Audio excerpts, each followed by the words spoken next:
Cheerio, ladies and gentlemen. Cheerio, Pip pip. as they say in only TDB. Episode 471. We're drinking some ripe. Which ripe is this? Yeah, sir? This is a 2006 ripe Pu'erh. Wow, definitely. This is from I think the Non-GN Tea Factory, one of those Cool. random tea factories, and it has been traditionally stored in Hong Kong. And it looks quite old. Yes, It's and very dark. it should be quite dark, not only because it's ripe, but because of its storage as well. Yeah. And that's because of Hong Kong being Hot and humid, correct. but also because of their special storage methods. Oh. So, yeah. And what is that? Is there? What can you tell me anything about that? I mean, it's kind of the precursor to ripe. Right. So, storing it in these hot and humid basements, and like it's one of those things where every shop has a secret method, so everyone's shop will taste a little different from one another. But yeah, it's a way to age a tea very quickly. Correct.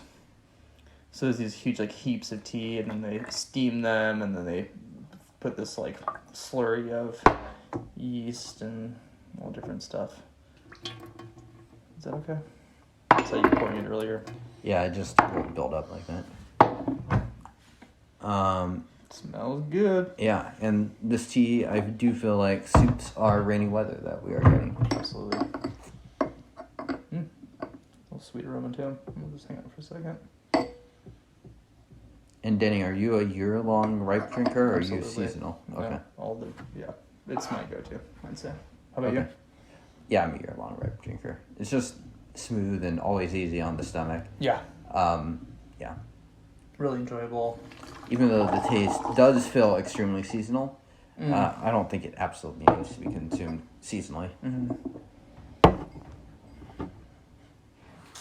Sweet mother of Hong Kong. Yeah. Smells like a vegetable patch to me. Yeah. Let's see how it tastes. So let's see if we're going to make the beet lovers or the tomato vine lovers extremely happy. Mm-hmm. We're in for this very exciting reality the battle TV show. Battle of the garden weirdos. Cheerio. Cheerio.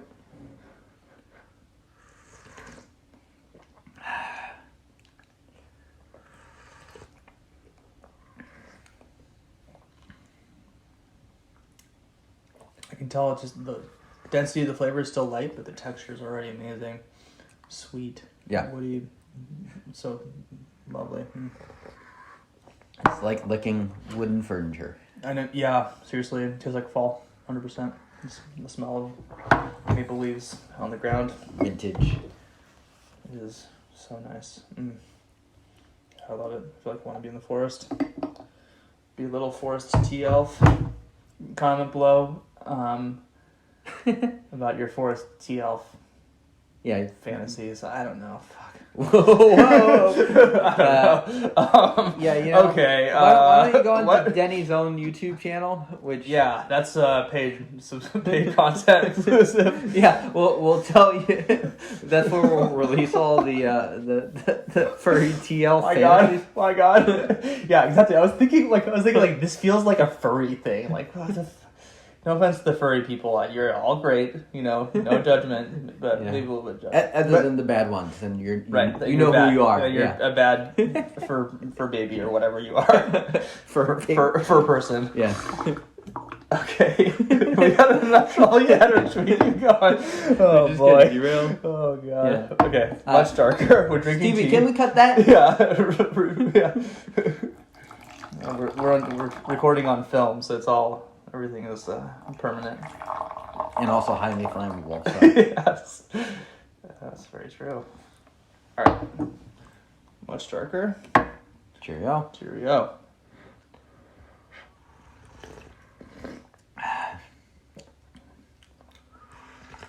And Denny, what's your experience like drinking this sort of tea with other people? Do you find that other people like it, or is it kind of hit or miss?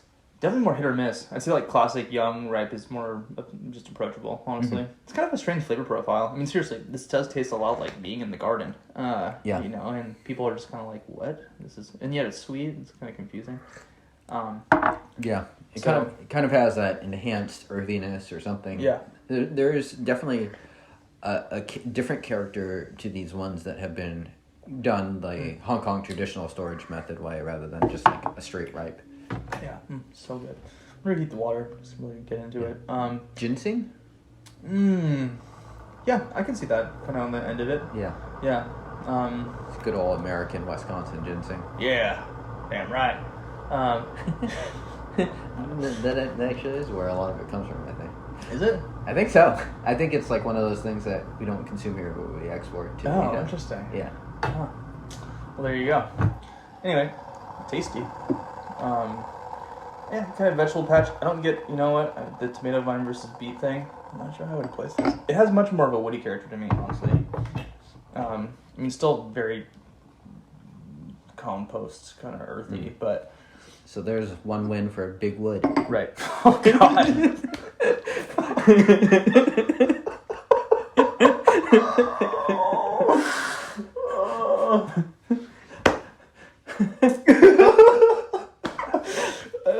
I don't know why people watch this. It's like,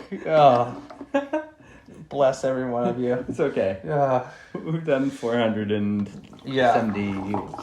Is this 71 or 72? The 71. Okay, yeah. So, I think if someone is surprised by that comment, right, they probably have not watched our other one. Yeah. Yeah. Sorry. Not sorry. What do you think about this tea, though? Are you enjoying it? I like it. This is like super comfort tea for me. Right. So it's like very much in that like zone of like, oh, this is just such a cozy, casual tea. Mm-hmm. Like I don't feel like this profile is super special. Right. So, and you know, I think this tea is purchasable. I don't remember what I paid for it, but I'm pretty sure it's purchasable for a pretty reasonable price, like $17, $20 for 100 grams. So quite a good price. Yeah. Yeah, definitely. And this is a good introduction to those aged flavors as a result. Yeah, it's not overdone in this one at all. No, totally approachable. Maybe just a little bit weird for like a very new tea drinker, just from a like never tasted something like this before. That could be really interesting to you and get you into tea more. Or it might just be like, weird. And then you get something a little bit sweeter. Yeah. Ultralight test, what do you think? I was just about to ask you the same thing. I think if you could nail the brewing and not get tea in your mouth, like bring a strainer or something, I think it's pretty right on. I agree. Yeah. Yeah, definitely. This is the kind of tea you can just throw a bunch of water in and let it hang out forever. Yeah. It's not going to get bitter. It's just going to get strong, and then you just dilute it with more water. Yeah. Something like this is going to be like the most forgiving brew. If you're looking for something even more forgiving than just general ripe, I mean, like you can get these dank ripe. Pitch black. Yeah. Yeah. And that's one way you can sort of tell the storage is like even ripe leaves usually. I mean, there are exceptions, but usually ripe leaves, some of those will lighten up just a little bit in color. And these ones are just like pitch black, start to finish. And that's kind of a little charcoal finish on it. Really tasty overall. No, I wouldn't say it's... Yeah, I agree. I wouldn't say this is a tea nerd tea, but tea people would enjoy this, certainly. It's not the most dynamic, but also, definitely it's really tasty. I don't know if I would want this as my daily brew. I'd be okay with it fairly regularly. Right, no, yeah. I agree. Yeah, I really enjoy, with ripes, I really enjoy that kind of like sweet vanilla flavor that you can get from the young ones. This doesn't have that as much. A bit earthier. Really enjoyable, though. Yeah. I'm just going to let this hang out. And, to your point, exactly, these can just absolutely take a beating, so... Yeah. Would definitely recommend people use straight boiling on stuff like this. This is like a tea that doesn't just want the heat, it needs it. Yeah. Really, to get full extraction. Totally. Into that end, too, a vessel that has enough thick wall, and then really give it a solid... rinse. The rinse is going to also heat the vessel up and keep the heat in it. So you might even consider dumping the leaves if you're going session to session. Yeah. Dumping the leaves, heating up the vessel, putting the leaves back in. And that will help get as much oomph out of the session as you can. Yeah. Unlike the tea from the previous episode, definitely one that the way you would err is underbrewing rather than overbrewing. Right. Yeah, maybe even ginseng, especially on the nose. Really lovely. Like a hint of a brandy thing. Really pleasant nose, too. Yeah. Well, you should go to Hong Kong sometime, and you'll be able to go to some of the tea shops. I really would love to. Spell them very much like this. Yeah, I mean, yeah, definitely a bucket list item for sure. I was literally talking over this last couple of days about trying to finagle Scott into taking me to Yunnan and go do hang out with those tea vendors and stuff. It'd be so cool. All right. I would call that a success. Yeah, me too. Yum. Where can people get this? Yeah, Yee On Tea. Just Google them. This is the 2006 Phoenix Ripe. They have another Phoenix similar year. I forget which one's older, which one's younger. That one's also solid. I mean, I think with Yee On, kind of this like pretty reasonable price range stuff, you can't really go too wrong. Right. Yeah.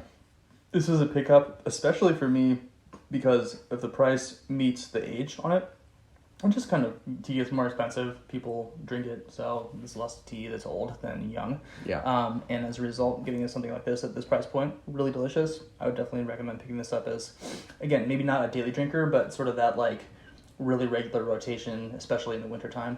Yeah. So check them out and subscribe if you want, do all that stuff. We'll see you guys next time. Peace!